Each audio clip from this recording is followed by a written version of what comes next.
Ladies and gentlemen, what is going on? This is Joe Figueroa with another video in our series Follow Her Lead, where I highlight the social dance abilities of the incredible follows in salsa. So for the ladies and follows out there, this series is for you.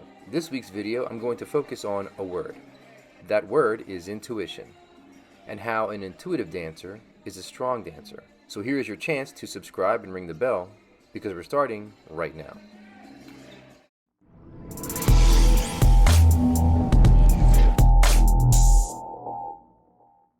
The follow this week is the lovely and multi-talented Ezgi Zaman from Turkey. I have not had the pleasure of meeting or dancing with Ezgi, but no matter. She is clearly a standout on any dance floor she is on. What I want to show are more of the simple choices she makes during a dance that make her style so explosive. Much of it is based on her balance, which comes from a lifetime of training. But any follow can achieve the same thing. You just have to practice. Okay, the first thing. They're dancing on two, and these two examples happen back to back. Ezgi displays her level of balance in both. Example 1, a simple crossbody lead. As she is coming out of it, Ezgi gave a slight hop here.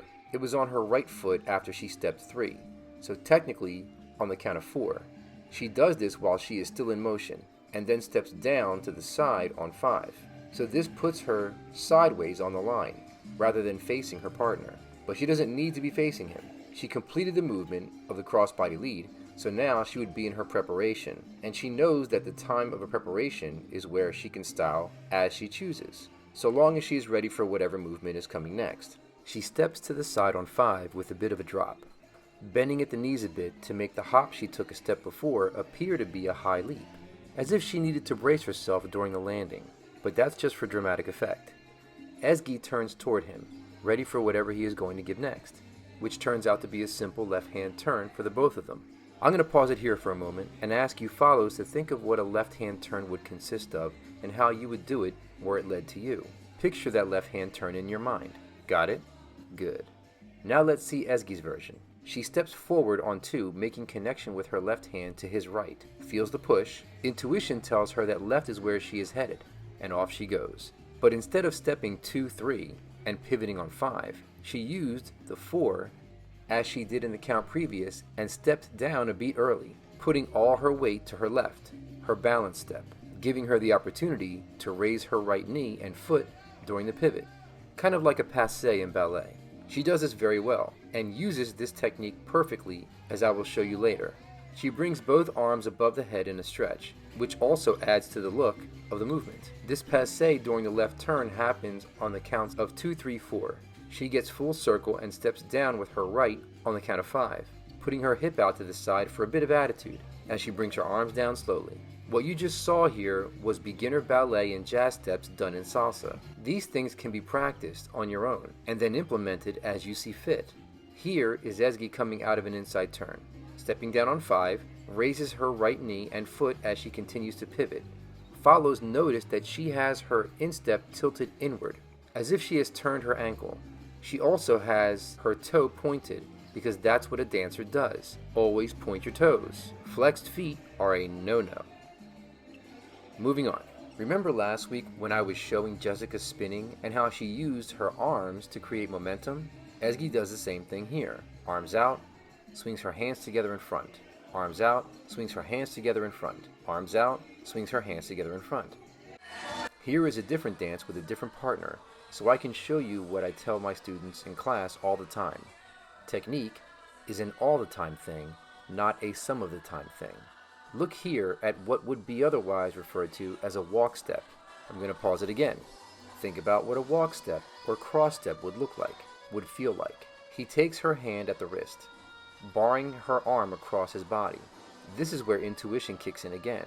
You might find yourself doing the norm here, which would look like this. And that will be fine. But look at what she does.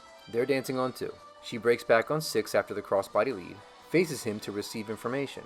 As the arm bars across him, she begins to pass him at the end of 6, 7, and 1. Instead of pausing on the and after 1, she steps down, putting all her weight to her left. She bends her left knee to help balance herself along with the arm hold she has on her right. Uses the bended knee to rond de jambe, sweeping her right foot across the floor in a wide arc. Her leg at its length to really make it look effortless. It's the bend of the knee follows that makes that right leg extend.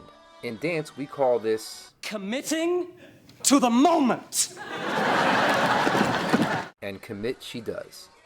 This is all syncopated, so she is going to use every beat. After the sweep, or ronde, on the counts of 2, 3, 4, Ezgi raises her foot back. Look at how she used the floor to lift her right foot off the ground. She extends the leg to its length, exhausting the line, having her right foot well beyond her, then presses off the floor in order to raise the right foot on 5. It doesn't stop there. She still has plenty of time to style while she is preparing for her next movement. From the raised back foot on 5, Ezgi snap kicks on 6 forward and to the left, a courtesy to not kick Talal in the back of his leg mid-dance. The kick is retracted and she steps down with her right, giving the opportunity to raise her left knee slightly and then stepping down on the count of and 7. Then with her weight transferred to her left, she repeats the same style of step with her right, raising the knee slightly and stepping down on the count of and 1, preparing her for the hand flick, an inside turn to check that followed. Poor Talal didn't even get to see all the fantastic movement happening behind him. It all happened so fast, but Ezgi doesn't appear rushed. She moves with purpose, intent, and elegance. But what she's doing is not impossible or limited to professionals. Ask her yourself and she will tell you that these things can be learned. By her. She has weekly classes, and now with COVID, doing online weekly classes for styling and stretching. Her info will be in the description below. I really hope you guys are getting something out of these videos. I do them for you. So any feedback that you might be able to give me would be greatly appreciated. I want to put out content that you viewers can benefit from. So comments, likes, and even dislikes will help me to provide you with the best content that I can. That's going to do it for me. I hope you guys enjoyed this video. If you like this, do me a favor and hit that like button, subscribe, and ring the bell if you haven't already. I'll see you in the next one. And remember, keep dancing.